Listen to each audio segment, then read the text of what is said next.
I want to talk about the Slik 700DX professional tripod. It is an aluminum alloy tripod. I'll say right at the start, I believe that the alloy is quite good. It's lightweight, it's stable. I should also say that I shoot a fair amount with tripods, and I use those for portrait photography. I use them for product photography. Sometimes I'm doing landscapes. Sometimes I'm doing long exposure to capture motion. The tripods that I've used in the past are used. They're older, but it's old Gitzo, maybe a Gitzo Series 4. I've used a Gitzo Series 5. And both of those tripods are beautiful, but they're very heavy.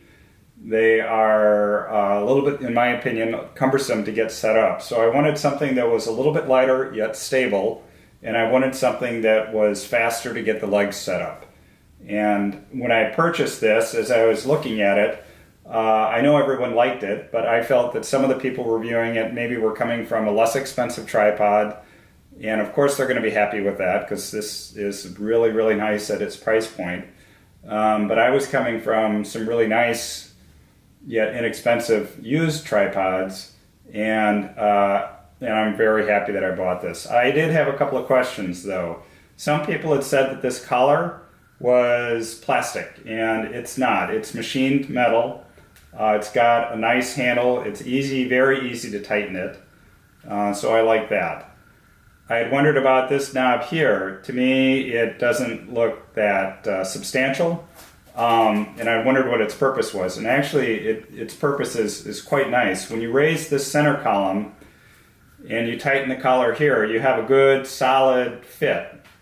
And it's the tightening point is right here on it. By turning this screw in, you're actually putting another tightening point on this center column. So it's here as well as here, it's being tightened. The end result is this is like cement, or it's like it's been welded in. It's not going anywhere. I think that's a brilliant feature that they've added. This base here is made out of metal. This side here is made out of rubber. So that's a nice feature in my opinion. The base itself is not that wide though. It's just ever so slightly wider than the tube itself. I think the tube is a good diameter, and the ball head that I use actually flies over this. It sticks out to a diameter of roughly where my fingers are. But as I thought about it, that really doesn't matter. All of the weight eventually is going to rest on this column, so the metal plate is quite secure against the bottom of my tripod head. So I get a good purchase.